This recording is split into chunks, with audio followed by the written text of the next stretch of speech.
Bonjour Manon, Bonjour Romain. comment on se retrouve? Bah oui, Ah, hein, il faut prendre un air naturel comme si on se connaissait pas alors qu'on se connaît mais bien. je ne vous connais pas. Disons-le, on se connaît bien. On se connaît bien. Manon, Non. Rosa, voilà, La brigade. à la brigade. Ouais. Alors, on n'est pas sur la brigade, on est sur From Mars, donc bienvenue sur From Mars et abonnez-vous. N'oubliez pas, c'est très important. From Mars qui met en avant des artistes et créateurs de Marseille, pas forcément des Marseillais, mais qui sont à Marseille, qui font Marseille. Donc, et aujourd'hui, on accueille Manon, et je suis très content de l'accueillir. Donc, si vous suivez déjà la brigade, l'autre chaîne YouTube, vous avez pu l'apercevoir car elle en faisait partie. C'est une membre éminente de la brigade. Et d'ailleurs, une des premières, Une des premières, alors j'ai une des connu plus les anciennes. débuts. Ouais, Ouais. exactement. Elle nous a connus les débuts et on est toujours au début. Rien n'a changé. Donc, je suis content de t'accueillir parce que tu as une nouvelle carrière. Voilà. Et c'est pour ça d'ailleurs qu'elle a quitté malheureusement la brigade. Too busy. Yes. Faudra mettre les sous-titres, Ouais. Fred. Bien, tu dis bonjour à Fred, parce qu'on oublie souvent la technique, et Fred en fait partie, donc on l'embrasse. Salut Fred, ça va? J'espère que tout va bien. Et donc Fred, tu connais aussi, hein, Oui. évidemment. Donc toi, une nouvelle carrière s'est ouverte à toi. Voilà. Mais avant d'y venir, on va connaître ton parcours aussi. Te connaître toi plus, et pour les gens qui nous regardent, et découvrir ce que tu nous proposes aujourd'hui comme art. Voilà. Parce que toi, à la base, tu es une artiste. Ça, c'est sûr. Oui. Mais dans quel domaine? Ah, tu touches un point. Il y avait la musique. Il y avait la musique, il y a toujours la Il y a musique, toujours la mais un musique. peu différemment. Mais oui, à la base, moi, c'est plutôt la musique, mon art d'origine. Le chant, le piano, la guitare. Et là, depuis quelques années, c'est le stand-up. Le stand-up et le stand-up. Et alors, moi, je voulais savoir déjà ton parcours bien avant la musique et le stand-up. C'est-à-dire que tu ne viens pas d'une famille, tu viens d'une famille d'artistes ou pas? Est-ce que, Euh, Pas professionnellement, mais en tout cas, il y avait des activités artistiques dans la famille. J'ai un arrière-grand-père qui était peintre, qui a sa propre rue à son nom à Bouc-Bélair. Voilà, et je ne dirai ça, pas quel nom parce que c'est privé, mais, voilà, ça, je veux dire, tout le monde ne peut pas se vanter ouais, c'est d'avoir le vrai, nom de son arrière-grand-père dans le village de Bouc-Bélair. c'est vrai. Et moi, je peux. Et puis, non, voilà, une grand-mère qui a toujours beaucoup joué du piano, un arrière-grand-père qui était l'autre, pas le même, qui était chef d'orchestre, Eh, le côté italien de la famille. Et c'est déjà pas mal. oh, non, mais c'est déjà bien, mais bon, tu as toujours vécu dans un environnement qui laissait la part belle à ton imagination et ton côté Oui. artistique, voilà. Tu n'as pas été Et bridé. non, pas du tout. Ça a été, on nous a jamais poussé, mais enfin forcé la main, mais on nous a encouragés et suivis dans nos passions. Et puis, on a toujours beaucoup communiqué par le rire aussi dans ma famille.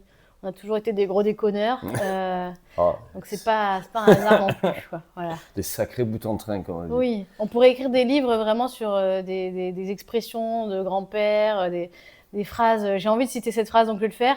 Une phrase de mon grand-père très marseillais qui disait au sujet d'un de ses fils: Je devais être un pégué le jour où je l'ai fait, celui-là. Voilà, Ça sera la phrase de fin, voilà. mais on regardera. En pégué à comprendre comme ivre Oui, caisse. Donc c'est assez drôle. Voilà. Et ça, on a voilà, des encyclopédies entières. un jour peut-être tu feras un recueil de Ah oui. toutes les phrases des grands-pères, des parents. Oh, franchement, c'est intéressant. Et faites-le aussi, parce que, à mon avis, il va y avoir des belles. Ouais. Alors, et donc, toi, à la base, tu es prof, Oui, prof d'allemand, oui. d'accord, depuis quelques années maintenant. 8 ans. 8 ans, Ouais. voilà. Et après, tout ça t'a amené au stand-up naturellement. Ouais, ça a un peu contribué l'enseignement. En fait, tu te retrouves seul face à des humains à qui tu parles et en fait, tu as le pouvoir de rendre l'ambiance stressante, rassurante, sérieuse, moins sérieuse. Moi, j'ai la chance et la malchance parce que bon, nous, les profs d'allemand, on est un peu en voie de disparition. Mais en tout cas, à l'heure actuelle, on a moins d'élèves. Et le fait d'avoir moins d'élèves, ça permet aussi de mieux les connaître, de leur laisser plus de place. Puis on les suit d'année en année, on a un peu toujours les mêmes élèves. Donc moi, je sais que tel élève, il aime bien blaguer sur tel truc, tel élève, elle aime bien dessiner. Et j'aime bien valoriser leurs différents traits de personnalité, leurs centres d'intérêt, voilà, et leur laisser la place d'être drôle. Et puis, ce que je leur dis souvent aussi, c'est que moi, en fait, je suis là comme eux, c'est mon quotidien, et je viens pas là pour passer une journée chiante. J'ai envie de rigoler tant qu'à Ni pour les faire. brider d'ailleurs. Ni Ni- pour les brider, voilà, j'ai envie, je pense qu'on est un peu prof en répondant à ce qu'on a été comme élève. Moi, il m'a peut-être manqué un peu de créativité, d'espace. Bon, c'était une autre époque aussi, mais d'espace de liberté et de voilà ce truc de cultiver un peu sa différence aussi. Et les élèves, ils savent que les blagues sont les bienvenues. Je préfère d'ailleurs même qu'on blague ensemble plutôt qu'ils blaguent les uns contre les autres ou contre moi parce que je les saoule ou j'en sais rien. Et tout, Donc, tout en apprenant. oui, voilà, tout en apprenant, bien sûr, parce qu'on est quand même là pour ça, Oui. à la base. Voilà. Non, mais ça prouve que tu as envie qu'ils avancent, tu as envie qu'ils apprennent, mais tu les écoutes. Tu es à l'écoute de ce qu'ils Oui, veulent, de ce qu'ils attendent. Et c'est une autre manière aussi d'enseigner qui est tout aussi bien, je pense, voire mieux. Parce que justement, le fait d'être à leur écoute et de les laisser un peu s'exprimer, oui, tout en restant dans la lignée du cours oui. et voilà. Après, voilà, c'est des conditions favorables aussi parce qu'ils sont pas nombreux, parce que j'ai des élèves qui sont disposés à apprendre, parce que j'imagine des collègues profs qui m'entendent. Il y a des classes où il y a de la souffrance, où il y a plein de problèmes, Bien sûr. et les élèves, ils sont pas en mesure d'être détendus, de blaguer avec le prof. Donc je pense que j'ai aussi la chance de pouvoir le faire, et j'espère que si j'étais ailleurs, ce serait possible aussi. J'ai envie d'apporter de la joie à ces élèves, et ils le rendent au centuple. Et on passe des bons moments, j'ai envie qu'ils gardent des bons souvenirs. Puis de toute façon, c'est pas dans ma personnalité d'être hyper strict, hyper dur. Et bravo à ceux qui savent le faire, parce que c'est bien aussi que les élèves se confrontent à différents types de Ouais. personnalités. Mais c'est moins en accord avec la mienne. Et voilà, en tout cas, on fonctionne bien comme ça, et c'est chouette. Est-ce qu'ils sont venus te voir, tes élèves, en spectacle? Ouais, c'est arrivé, c'est arrivé. Des élèves, alors quand ils m'en parlent, je leur dis, vous pouvez venir, mais plutôt quand vous êtes au lycée, parce que les collégiens, parfois il n'y a pas que moi qui joue sur les comédie clubs, donc je fais quand même assez attention à ce que je raconte, mais je me porte pas garante de tous les sketchs de tout le monde, et c'est un espace qui s'adresse plutôt aux adultes. Tu n'es plus leur prof, surtout quand tu es sur scène. Et je suis, oui, enfin, un peu quand même, mais oui, oui.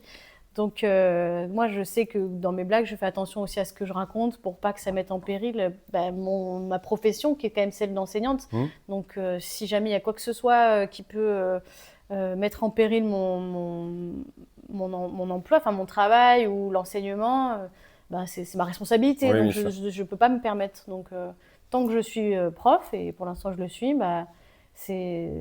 voilà, c'est normal, je me dois de garder ça en tête. Normal, une Voilà. déontologie, on va dire. Exactement, la Voilà. déontologie.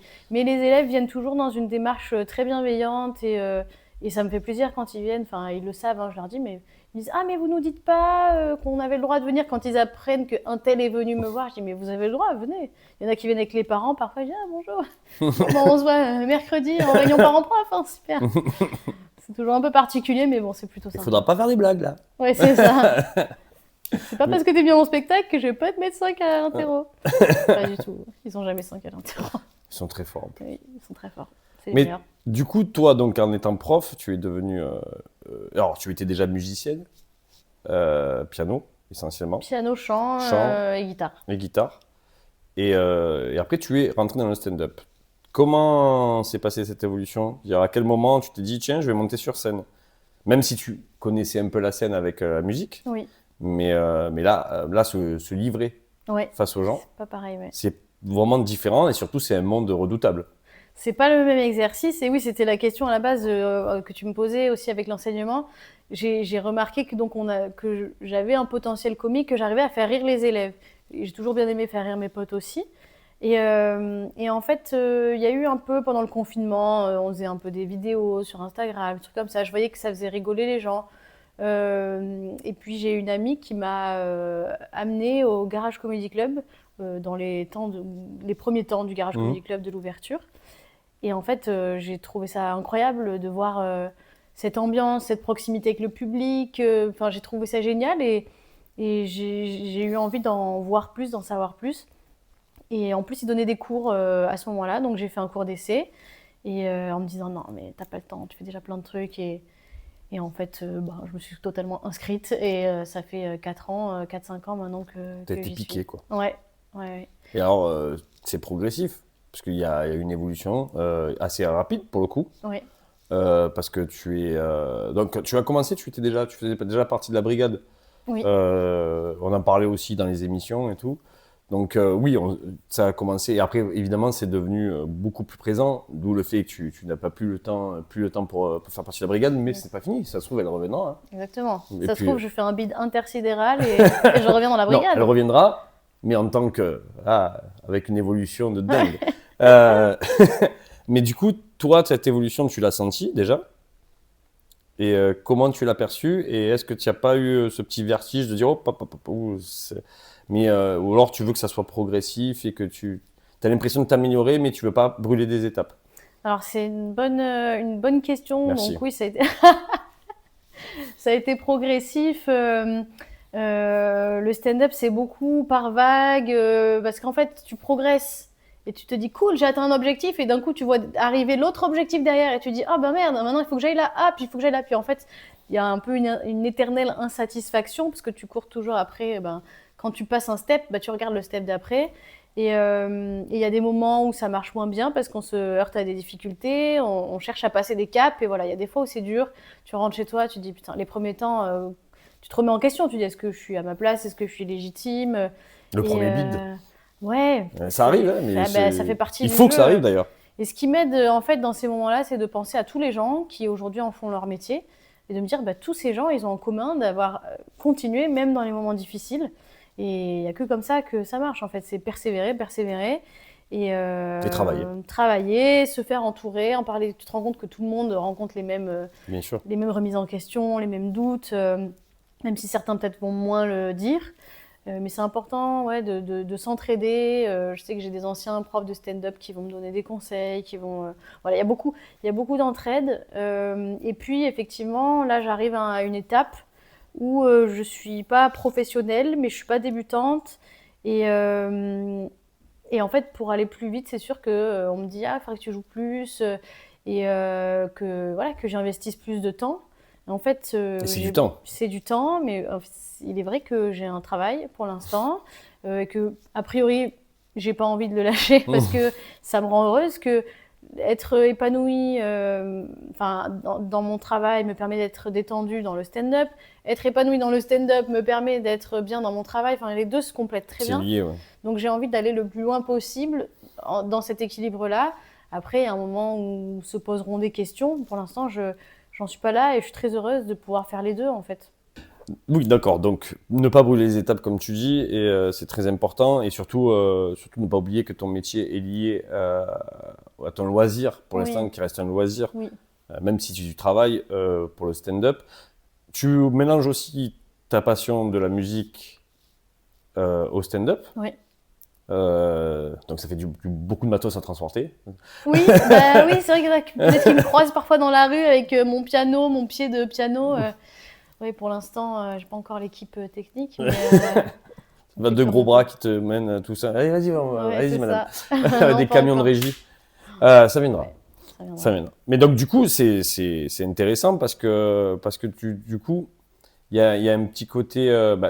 Déjà, tes deux passions sont réunies, donc ça, c'est top. Et puis, toi, tu peux un peu plus te lâcher au niveau de l'écriture et tu es beaucoup plus inspiré en t'aidant de la musique, peut-être. En fait, c'est vrai que c'était une question qui arrivait assez vite. À l'époque, mon Instagram, c'était la musique de Manon. Donc ça n'avait plus trop de sens avec pourquoi le stand-up, la musique.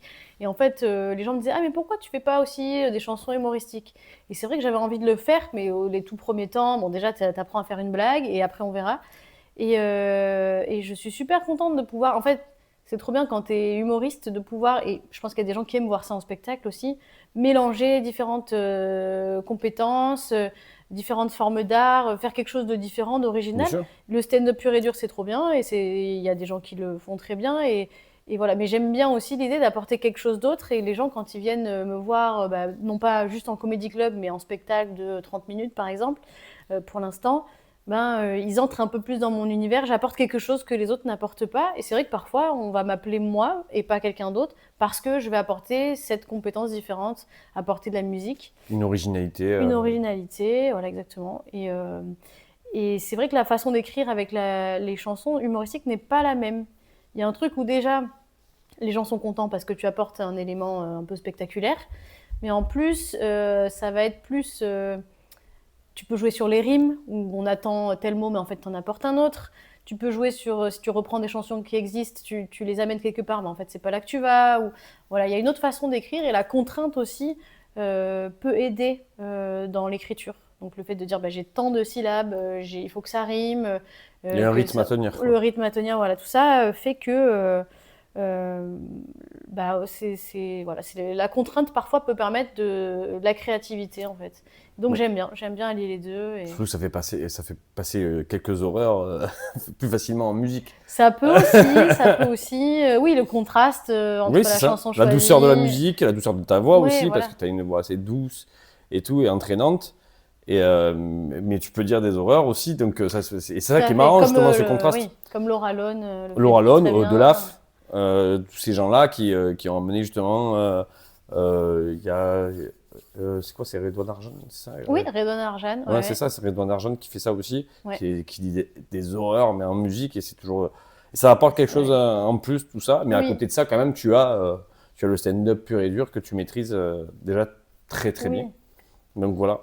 Il y a moins de pression aussi sur le fait d'être drôle, parce qu'il y a un peu ce truc, par exemple en comédie club, tu passes 5 minutes parmi plein de gens et il faut être dans l'efficacité, blague, tu comptes le nombre de rires et tout. Et moi, c'est pas forcément ce que je souhaite le plus faire. J'ai envie d'installer un univers, un spectacle et je suis plus à l'aise dans des formats un peu plus longs où on peut se permettre de prendre le temps. Et comme tu disais aussi tout à l'heure, c'est pas pareil, effectivement, juste une chanson et faire du stand-up ou faire une chanson humoristique parce que quand tu fais du stand-up, tu as vraiment ce truc de question-réponse avec le public. Tu as besoin, tu es dépendant des réactions du public pour faire avancer le spectacle. Alors que quand tu fais un concert, les gens ils applaudissent. Et tu as proposé ton truc, après ils aiment ou ils aiment pas. Mais voilà, il n'y a pas la sanction immédiate du stand-up. Ouais, voilà, c'est ça. Oui, c'est. Après, beaucoup d'humoristes le disent, hein, mais on a reçu ici, sur cette chaîne, dans ce canapé, Karim Bou. Ça sent encore son odeur. Très drôle d'ailleurs, allez le suivre sur les réseaux. Et très bon gars, par la même occasion. De toute façon, j'invite que des gens que j'aime bien. Sinon, c'est pas du tout objectif et sur cette chaîne, je fais ce que je veux. C'est ma chaîne, je fais ce que je veux. Exactement. Attends, pêche-le. Voilà, un peu chez moi. Et du coup, donc, qui nous racontait aussi les difficultés de maîtrise de la scène. Oui. Et même si lui, par exemple, parlait de sa facilité, sa gouaille, quoi que ce soit, il y a quand même, c'est quand même un travail, c'est quand même, c'est un rythme à tenir. Et d'ailleurs, c'est pour ça que tu en parles très bien, qu'il y a des profs de stand-up. Je sais qu'au Canada, il y a une école de stand-up. Chose qui pourrait arriver en France. Peut-être que c'est arrivé, je ne sais pas, dites-nous dans les commentaires. Je ne sais pas si tu es au courant ou pas quoi. Que je sache, non. Il y a des Donc, cours. pourquoi pas Allons-y. C'est vrai, ça serait bien. Il y a un peu des débats sur les cours, mais moi je trouve que dans tous les cas, le fait d'avoir des cours, ça permet d'avoir, déjà, on nous fait passer des techniques, un peu le b.a-ba du stand-up, et puis c'est aussi, pour moi les cours, c'est l'endroit où j'ai créé mon réseau de stand-up, et puis c'est là aussi, les cours de stand-up, ils ont aussi des scènes exprès pour les débutants. Donc c'est une chance pour nous d'avoir ces scènes-là où ils expliquent qu'il faut être bienveillant, c'est leur première scène, etc. Donc ça nous ouvre des portes aussi. Donc moi je suis assez contente d'avoir pris tous ces cours. Et c'est vrai qu'à Marseille, on a la chance d'être moins nombreux qu'à Paris, par exemple. Donc il y a un côté assez... c'est un écosystème, on se connaît tous. Après, tout le monde ne s'entend pas forcément, mais quand je vais jouer à tel endroit, je tombe sur tel pote, ça me fait trop plaisir. Tu retrouves toujours quelqu'un que tu aimes bien. Voilà, c'est très, il y a un côté rassurant et chaleureux, on va dire. C'est le côté de Marseille, ça aussi, non? Peut-être, oui, certainement. Pour l'instant, je n'ai pas encore joué partout en France, mais je sais que tout le monde... Enfin, il y a des gens, quand ils viennent à Marseille, qui remarquent cette différence, en tout cas. Moi, même des gens qui viennent d'ailleurs, qui sont pas de Marseille, qui arrivent pour jouer à Marseille, ils ressentent un peu. D'ailleurs, c'est pour ça que peut-être pour ça que Gad Elmaleh a ouvert le VIX, Peut-être. là où tu as déjà tourné d'ailleurs, Oui, et déjà où tu joué, ouais. retourneras. Donc, checker l'Instagram de Manon pour ne rien rater. Hein. On le mettra en bas de l'écran. Je le mettrai, c'est moi qui fais le peux faire montage ça pour une fois. Cliquez ici. Voilà. Toujours rêvé de faire ça. Je le mettrai pile poil à côté. Là. Voilà, ça sera hyper drôle. Oui, mais oui. Jamais personne ne veut réaliser mes rêves, putain. Non, je sais, putain, on me bride. On me bride. Et alors, du coup, je voulais voir aussi avec toi, quelles sont tes inspirations pour l'humour? Alors. Parce que l'humour, c'est bien. Fin de la phrase, On tout fait la phrase. simplement. Quand j'étais adolescente, vraiment, j'ai poncé toutes les cassettes et les DVD de Franck Dubosc et Elie Semoun, les petites annonces, Franck Dubosc, les pour soi publics. Vraiment, ça a été le ciment de mon amitié avec ma meilleure amie, hein, je crois qu'on peut le dire. On lui passe le bonjour d'ailleurs. On lui passe le bonjour, bien sûr. Et KDO, bien sûr, les Robins des Bois, Maurice Barthélémy, que j'ai eu la chance de rencontrer grâce à la Brigade et qu'on embrasse. Elie Semoun, que j'ai eu la chance de rencontrer grâce au VIX et qu'on embrasse. Non, voilà, c'est vraiment, ça a été des piliers dans mon adolescence.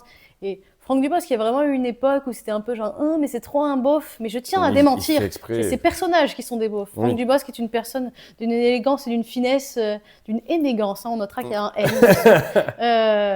Incomparable. Non, j'adore Franck Dubosc, vraiment. Non, mais après, il a été mal compris. Et avant, il n'y avait pas tout ce qui est réseaux sociaux ou quoi que ce soit. Je pense que ça aurait été pire avec les réseaux sociaux, mais il était mal compris sur le fait qu'il jouait un personnage. Mais oui, mais en fait, c'est facile à comprendre en fait quand on remate ses spectacles. On sait très bien que c'est un personnage qui exagère tout, notamment la séduction, mais qui est terriblement drôle. Mettez du respect sur Franck Dubosc. Et on en parlait un peu. Pour son parcours aussi. Totalement. Et on en parlait avec mon frère qui s'est lancé aussi dans le stand-up. Et en fait, Franck Dubosc, ce qu'il faisait à l'époque, tous ces personnages de pour toi public, c'est un peu tous les POV, tous les trucs qu'on voit aujourd'hui sur Instagram, sur tous les personnages un peu exagérés qu'on croise dans le quotidien, toutes les caricatures. Même les petites annonces d'Elie Semoun, c'était un peu ça aussi. Hein. Oui, carrément. C'était des personnages. C'était vraiment des petits formats qui pourraient être aujourd'hui adaptés à TikTok, par exemple, ou des trucs comme ça. Carrément. Voir en réel des petites annonces d'Elie Semoun. D'ailleurs, on en voit souvent dans les réels, tout ça, ça repasse souvent. Bon, pas sûr qu'ils se prennent un petit billet sur ça parce que c'est les gens qui repostent, mais tant pis les gars. Faut remonter une chaîne YouTube peut-être. Des petites annonces, ça reviendra peut-être. On espère. Franchement, je serais très très heureuse. Donc tu as rencontré quand même quelques idoles à toi quand même. Après il y en a que j'ai rencontré, Franck Dubosc par exemple en tant que public après des spectacles. Et je pense que c'est une personne aussi très très humaine et il s'est fait c'est un grand sensible. Grand sensible, il s'est fait remarquer très positivement aussi au César par son discours qui était. C'est du génie, ce mec est génial. Franchement, Franck Dubosc, si tu me regardes, viens, on fait un 30-30, quoi. Alors, minimum, première partie, tout ça. Bref. Non, mais voilà, grande affection pour ce personnage. Et sinon, à l'heure actuelle, j'aime beaucoup mon chouchou, c'est David Castello-Lopez. Je sais pas si tu le connais. Putain. Ouais, allez regarder ces Small Talk sur Combini. C'est hilarant. D'ailleurs, avec mes élèves, ça arrive que quand il reste 5 minutes à la fin du cours, on regarde un épisode de Suisse. Je sais pas si tu as vu les vidéos. Qu'est-ce qu'on rigole. C'était au début, ça qui commençait un peu. Oui, c'est là où on a commencé à le connaître. En tout cas, j'imagine que derrière, il y a eu des années. Non, mais il avait fait une musique. J'aime la thune. Des thunes. Ouais, c'est comme ça que je l'ai connu. Hein. C'était je sais pas si c'était pendant le confinement, mais en tout cas, une époque où il y avait un peu que des trucs un peu tristes qui passaient sur les réseaux. Et d'un coup, je vois ce mec qui n'a rien à foutre de rien et je possède des thunes. Ouais. Et ça m'a fait du bien, en fait, une bouffée d'air frais. Et je l'ai vu en spectacle, j'ai vu Authentique et j'ai trouvé que c'était un des meilleurs spectacles que j'ai vu. Parce que déjà, le mec s'exprime trop bien. Il t'apporte des informations sur plein de thématiques hyper intéressantes. Il y a de la musique, il est hilarant, il y a aussi de la vidéo. Enfin, franchement, on en a vraiment pour son argent. Et d'ailleurs, je vais aller voir son prochain spectacle aussi. Je ne sais plus si c'est en décembre ou en janvier, mais voilà, grande fan. On lui passe le bonjour également. On lui passe le bonjour, David. Otto, tous les élèves, on te connaît tous. Grand fan club. Toutes les vues sur Suisse, c'est moi et ma classe. Les 5 dernières minutes de cours. Non, voilà. Et d'ailleurs, parfois, je dis bon, qu'est-ce qu'on fait? Il reste 5 minutes. J'entends les élèves qui font Suisse. J'ai dit déjà, tu me donnes pas d'ordre. Mais oui, mais on va le mettre, bien sûr, oui, ça va. Tu m'as convaincu, tes arguments étaient bons. Trop rire. Bah, c'est bien, déjà c'est partager quelque chose aussi avec ses élèves. Oui. Et en plus un truc que tout le monde aime bien. À la croisée entre l'humour et l'air germanophone. Donc ça va, on est dans le thème. Voilà, on s'en sort comme ça. Alors, sache que je vais monter cette émission moi-même, donc je ne sais pas quand elle sortira. Oui. Et que nous sommes là début mai. Oui. Donc j'avais envie de te demander ton actu. Oui. Bon, déjà, à l'heure actuelle, il y a déjà un spectacle qui tourne. Avec un ami à toi. Donc, tu avais un spectacle avec un ami à toi, Michael. Oui. Voilà. Michael Kondo qu'on embrasse aussi, ça fait beaucoup de bisous. C'est bien, ce n'est qu'amour. Voilà. Et là, toi, la suite, c'est quoi pour toi du coup? Bon, moi, l'objectif, c'est d'avoir 1 heure. Pour l'instant, je prends mon temps, j'écris des nouvelles blagues, des nouvelles chansons humoristiques.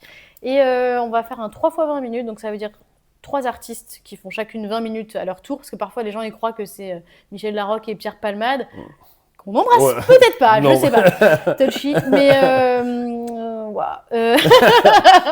Ça, je l'ai gardé par contre. J'y suis allée toute seule comme une grande. Ouais. Donc, en fait, voilà, c'est chacun son tour qui fait des blagues, c'est juste ça permet d'avoir un format spectacle d'1 heure. Quand on n'a pas encore 1 heure. Et donc là, on est 3 humoristes féminines. Il y a Jenna, Marion Torti et moi-même. On va faire chacune 20 minutes. Ça, c'est le 21 mai. C'est un jeudi soir au Marseille Comedy Club. Inch'Allah, l'émission sort avant. Ouais. Je pense que oui. Vous la verrez. Non, vous savez déjà, nous, on ne sait pas. Voilà, vous le savez. C'est très méta. J'aime beaucoup. Bah, merci Manon pour toutes ces précisions. Merci à toi. Bravo pour ton parcours. Parce que pour le coup, on se connaît depuis quelques années maintenant et oui, toute la brigade, on est assez fiers, à peu près 10 ans. Ouais. On est assez fiers de ton parcours et d'avoir vu ton évolution. Et on te soutient tous, sache-le. Faut rassembler toute la brigade. Voilà, je le dis, s'il y a des brigadiers qui regardent, on rassemblera toute la brigade, on ira voir Manon en masse, voilà. Et allez voir Manon en masse en général parce que elle a beaucoup de talent et c'est une personne formidable aussi, évidemment. Alors, tu sais, ça fait de l'habitude, on le fait aussi sur cette chaîne, sur la chaîne From Mars, mais on fait toujours des petites recommandations culturelles à la fin de l'émission. Donc voilà, si j'avais pas forcément dans le domaine de l'émission, mais dans n'importe quel domaine, un truc qui te touche du moment. Ok. Franchement, David Castello-Lopez, le nouveau spectacle, sans hésiter. Récemment, j'ai vu le spectacle de Blandine Lehoux aussi, donc grosse recommandation aussi, c'est excellent. C'est déjà pas mal, écoutez. C'est très bien. C'est très bien, et ces personnages-là ont des Insta que vous trouverez en bas de votre écran. Voilà, allez voir des spectacles. Il y a Bédou aussi qui passe, bon, je pense qu'il n'aura pas de problème à remplir, mais qui passe à l'Espace Julien. Ça a été un de mes profs qui a fait un parcours vraiment génial et que j'embrasse. Et j'aime trop sa façon d'amener de l'humain dans les interactions avec le public. C'est toujours dans la bienveillance, il va aller taquiner, mais toujours très gentiment. Moi, je ne suis pas une grande fan des gens qui taquinent pas gentiment. Ça me met mal à l'aise et j'adore cette façon de dire au monde, on peut faire rire sans se moquer, mais justement rire ensemble. Et donc, il passe à l'Espace Julien. Par contre, je n'ai plus la date en tête, mais je sais que c'est dans les mois qui viennent, donc allez voir Bédou. Pareil, suivez-les sur les réseaux, tous ces gens-là. Voilà, et amusez-vous surtout. Moi, j'avais une recommandation du coup qui va bien. C'est du cinéma, mais ça va bien avec Manon, parce que c'est Un ours dans le Jura. Un ours dans le Jura. Oui, avec film de Franck Dubosc, avec Franck Dubosc, Laure Calamy, Benoît Poelvoorde, et j'en passe, de très grands acteurs français. Un très bon film, sous fond d'enquête, thriller, un peu humoristique. Voilà, et un Franck Dubosc à la réalisation qui a fait un super film qui a été reconnu par ses pairs également. Donc, comme quoi, voilà, il a plusieurs cordes à son arc. On a bouclé la boucle. Voilà, non, mais je dirais, il est très bon réal et en plus de ça, très bon acteur et il peut tout jouer. Donc, allez le voir parce que c'est un super film.